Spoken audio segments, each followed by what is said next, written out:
Hello नमस्कार, आप सभी लोगों का स्वागत है। मैं हूं राज राणा। सीटेट का आज रिजल्ट आ चुका है और आप सब लोगों ने अपने रिजल्ट को अब तक चेक कर लिया होगा। इसमें बहुत सारे स्टूडेंट हैं जो सेलेक्ट हुए हैं। सेलेक्टेड स्टूडेंट को मेरी तरफ से बहुत बहुत शुभकामनाएं। लेकिन आज मैं बात करने आया हूं उन स्टूडेंट के लिए जिनका सिलेक्शन नहीं हुआ। उन्हें सबसे पहले क्या करना चाहिए, ये थोड़ी सी बात करेंगे। और इस बार अगर उन्होंने सीटेट पास नहीं कर पाए तो उन्हें क्या लॉस होगा, क्या फायदा होगा, ठीक है। और कौन कौन से ऐसे एग्जाम हैं जहां पर वो अब भी एलिजिबल हो सकते हैं अगर थोड़ा सा ध्यान देंगे तो उसी के बारे में आज हम पूरी की पूरी चर्चा करेंगे। तो सबसे पहले तो जिन स्टूडेंट का नंबर नहीं आ पाए हैं, 90 नंबर नहीं आए हैं या जो पास नहीं हो पाए हैं, उनके लिए बता रहा हूं, एक बार ठंडे दिमाग से अपने आप से विचार जरूर करें, चिंतन जरूर करें कि आखिर मेरे नंबर कौन से सेक्शन में कम आए हैं, क्यों आए हैं, क्या रीजन है।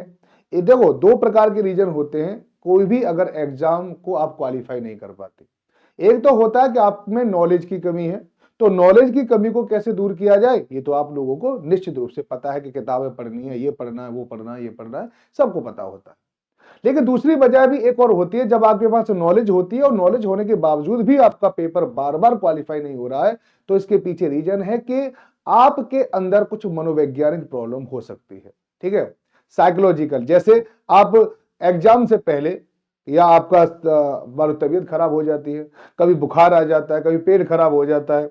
कभी कभी आपने देखा होगा जब एग्जामिनेशन हॉल में जब आप पहुंचते हैं तो भी बहुत बार ऐसा होता है कि कभी इतना ज्यादा अनडिसाइसिव हम मूड में पहुंच जाते हैं कि हम ये डिसाइड ही नहीं कर पाते कि ये कौन सा आंसर सही है, ये कौन सा आंसर सही है, जबकि हम इसको बाहर आराम से कर लेते हैं।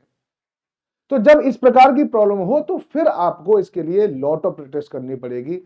इतने ज्यादा टेस्ट लगाने पड़ेंगे, इतने ज्यादा टेस्ट लगाने पड़ेंगे कि जिससे कि आपके अंदर जो बैठा हुआ डर है वो थोड़ा सा दूर हो जाए। थोड़ा सा अपने ऊपर भी काम करो, अपने मनोविज्ञान के ऊपर भी काम करो। साथ ही साथ थोड़ा योगासन, थोड़ा सा मन को शांत कैसे रखें, उन चीजों के बारे में ध्यान रखो, क्योंकि आपका जो सिलेक्शन है वो पढ़ाई की वजह से नहीं रुक रहा है। और मैं ज्यादातर स्टूडेंट जिनसे मेरी बात हुई, आज हजारों स्टूडेंट से बात हुई, उन्होंने यही कहा है कि सर हमारे 2 नंबर या 3 नंबर या 4 नंबर कम रह गए, अभी हमारे 5 नंबर कम रह गए, हम 2 बार से दे रहे हैं लेकिन हमारे 2-2 नंबर कम रह जाते हैं। तो आप ये बस सोचो कि आपके पास नॉलेज की कमी है। बात है कि आप उस नॉलेज का इंप्लीमेंटेशन सही ढंग से नहीं कर पा रहे हैं, बस इतना है। तो इसलिए बहुत ज्यादा घबराने की जरूरत नहीं है, ये सोचने की जरूरत नहीं है, ठीक है, रोने की जरूरत नहीं है कि हम पे ऐसा नहीं हो पाया। क्योंकि सीटेट पास नहीं हुआ है उसके बावजूद भी आप टीचर बन सकते हैं। बहुत सारी ऐसी चीजें हैं जिसके बारे में आज मैं बताऊंगा। देखो, सबसे पहले तो यही है कि हर हर बार 2 बार पेपर होता है एक साल में। अभी पेपर दिसंबर में हुआ था और अगला पेपर आपको पता है जुलाई में होने वाला है।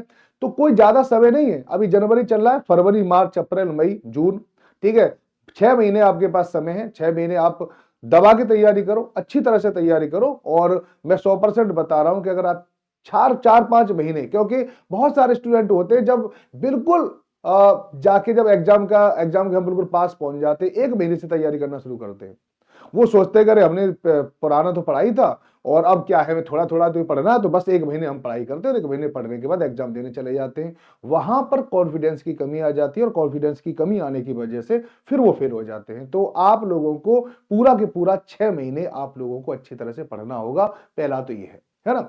इसके अलावा भी कि बहुत सारे स्टूडेंट ऐसे हैं जो स्टेट में टीचर बनना चाहते हैं। जैसे बहुत सारे स्टूडेंट हैं जो राजस्थान में टीचर बनना चाहते हैं, जो बिहार में टीचर बनना चाहते हैं, जो यूपी में टीचर बनना चाहते हैं, जो हरियाणा में टीचर बनना चाहते हैं। तो सीटेट के अलावा भी टीचर एलिजिबिलिटी टेस्ट होता है। जैसे इस समय पर अगर राजस्थान में अगर आप टीचर बनना चाहते हैं, सपना देख रहे हैं कि मैं राजस्थान में टीचर बनूं, तो आपके लिए इस समय पर रीट है, आप रीट की तैयारी में लग जाओ। तो राजस्थान की जो भर्तियां आएंगी उस भर्तियों में आपको मौका मिलेगा। और आपने सीटेट की पढ़ाई अच्छी तरह से करी है, 2-3 नंबर से आपका सीटेट नहीं हुआ है, तो आप रीट आराम से निकाल लोगे। केवल आपको राजस्थान को ही एक्स्ट्रा पढ़ना होगा और कुछ ज्यादा पढ़ने की जरूरत नहीं पड़ेगी, है ना। तो राजस्थान में बहुत सारी जगह आने वाली है। इसके अलावा जो जगह सबसे ज्यादा आने वाली है वो बिहार में आने वाली है, क्यों, बिहार में बीपीएससी 4.0 आने वाला है और उसमें 1.5 लाख के आसपास भर्तियां आएंगी। तो उसमें क्या किया जाए, तो वहां से भी आपके लिए पॉजिटिव खबर आ रही है कि वहां पे भी बिहार टेट कराने के बारे में सोचा जा रहा है कि एक बार बीपीएससी 4.0 से अब पहले कोई टीचर एलिजिबिलिटी टेस्ट करा दिया जाए, बीटेड करा दिया जाए या एस्टेड करा दिया जाए, तो आप उसके लिए भी अपने आप को तैयार रखो, मायूस मत हो, क्योंकि वहां पे बहुत सारी वैकेंसी आ रही है। मैं निश्चित रूप से बता रहा हूं, अगर आप टीजीटी पीजीटी के अगर टीचर बनना चाहते हैं, 1 to 5 के बनना चाहते हैं, तो आपके लिए बिहार सबसे बेस्ट ऑप्शन है, क्योंकि इतनी ज्यादा जगह आएंगी, जो पूरे के पूरे सारे डिस्ट्रिक्ट को मिला दोगे इतनी जगह तो केवल और केवल बिहार में आ जाती है। और पीजीटी में इतना कम कट ऑफ गई है, आप सोचिए पीजीटी वगैरह में, वहां पे तो आपको सीटेट की भी जरूरत नहीं पड़ती है, ठीक है, लेकिन वहां जाने के लिए आपको एस्टेट देना पड़ता है, तो एस्टेट दे लेना, क्या जा रहा है ना। आप वहां पे अगर आपकी मान लो कि पीजीटी में आप फॉर्म भर सकते हैं, टीजीटी में फॉर्म भर सकते हैं, और अगर आपने सीटेट नहीं हो पाया, क्योंकि कहीं कहीं पर 9th-10th के लिए भी सीटेट मांग लेते हैं, इसीलिए मैं बता रहा हूं, तो वहां पे एस्टेट होता है, तो आपके पास एक और चीज है, ठीक है। इसके अलावा यह माना जा रहा है कि यूपी में भी महाकुंभ के बाद एक जबरदस्त वैकेंसी आने वाली है, ठीक है, और जो सुपर टेट भी आने वाला है, उससे पहले भी वहां यूपी में भी टेट कराने की संभावना है, तो वहां पर भी आप टेट दे सकते हैं और यूपी में टीचर बन सकते हैं। तो अगर अगर किसी भी एक पर्टिकुलर स्टेट, हाँ, आप सेंट्रल गवर्नमेंट के एग्जाम जितने भी होंगे उनमें आप लोग एलिजिबल नहीं हो पाओगे, तो उसके लिए आप अभी से तैयारी करो कि अगली बार जो आराम से आपका सीटेट निकल जाए। और जो सेंट्रल लेवल के जो एग्जाम होते हैं उनमें तो लगातार वैकेंसी आती रहती है, लेकिन जो स्टेट में जो वैकेंसी आती है बहुत लार्ज स्केल पे आती है, ठीक है, और वो अपने यहां पर पहले से पहले कोई टीचर एलिजिबिलिटी टेस्ट जरूर कराते हैं। तो एक बार जहां जहां पर एलिजिबिलिटी टेस्ट होने की संभावना है, जहां जहां पर वैकेंसी आने की संभावना है, वहां वहां की सारी चीजों को आप पढ़ना प्रारंभ कर दो, ठीक है। मायूसी से अच्छा है कि आप थोड़ा सा इनोवेशन करो, थोड़ा इनोवेट हो, नई नई तरह से पढ़ने की विधि डेवलप करो, क्या गलत हो रहा है उस चीज को आप हमसे भी पूछ सकते हैं, नंबर भी दे रखा है, अगर आपको किसी कोर्स से रिलेटेड कोई इंफॉर्मेशन लेनी है, या सीटर से रिलेटेड इंफॉर्मेशन लेनी है, या अपनी रणनीति से संबंधित इंफॉर्मेशन लेनी है, तो भी इस नंबर पर आप मेरे साथ जुड़ सकते हैं। मैं आपको संपूर्णता से इसके बारे में अच्छी तरह से बताऊंगा, और कोई भी आपको और ज्यादा कोई टेंशन नहीं होने दूंगा, है ना। तो चलिए, तो यही मैं सब लोगों को बता रहा था। अगर आपको कोई भी और भी सजेशन चाहिए, अगर आपको कोई और सुझाव चाहिए, तो आप मेरे साथ कनेक्ट हो सकते हैं। वैसे अभी उम्मीद का दामन मत छोड़िए, और अभी बहुत सारी चीजें ऐसी हैं, और सीटा तो लगातार होता ही रहता है, तो मायूस मत हो। बहुत सारे बच्चे बच्चियां तो ऐसे हैं कि रोने भी लग जाते हैं, सर हमारे इस बार भी नहीं हुआ। तो मैं उन सब लोगों से कह रहा हूं कि अपने आप को एक बार ठंडे दिमाग से सोचो, गलती कहाँ हो रही है, हा? कहीं ना कहीं तो कुछ गलती हो रही है, या तो नॉलेज में कमी है, तो नॉलेज में कमी से 10 या 20 नंबर कम अंतर आता है, 20 या 30 नंबर का अंतर आ जाता है। लेकिन अगर 2 या 3 नंबर से अंतर आ रहा है, तो इसका मतलब तुम्हें नॉलेज की कमी नहीं है। थोड़ा सा अपनी साइकोलॉजी के ऊपर काम करो, अपने ऊपर काम करो, अपने मन के ऊपर काम करो, ठीक है, दिल की धड़कनों को कंट्रोल करने के लिए काम करो, योगासन करो, एकाग्रता के लिए आप मेडिटेशन करो, जिससे कि आप एग्जाम में जाकर जो आप 8-10 क्वेश्चन गलत करके आते हैं वो आपके ना हो।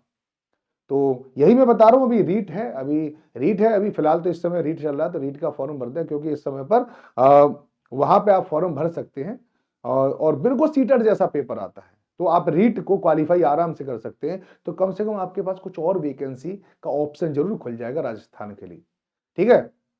और बिहार में भी निश्चित रूप से हो सकता है बिहार स्टेट और बिहार टेट हो जाए, तो वहां पर भी आपके लिए एक विंडो ओपन हो जाएगी। और ऐसे ही सारे स्टेट जो है ना, वो अपने लिए टेट जरूर कराते हैं, तो उस पर थोड़ा सा ध्यान रखिए, निगाह रखिए, जिससे कि आप सीटेट पास नहीं कर पाए, तो कम से कम आप उन वैकेंसी से दूर ना हो जो राज्यों में बहुत बड़े पैमानों पर निकलेंगी। तो आज के लिए सिर्फ इतना ही। अगर आप मुझसे कनेक्ट होना चाहते हैं, उस नंबर पर मुझसे कनेक्ट हो सकते हैं। अगर मुझसे जुड़ना चाहते हैं, तो SST with Raj Rana Telegram पर भी मुझे ज्वाइन कर सकते हैं। धन्यवाद।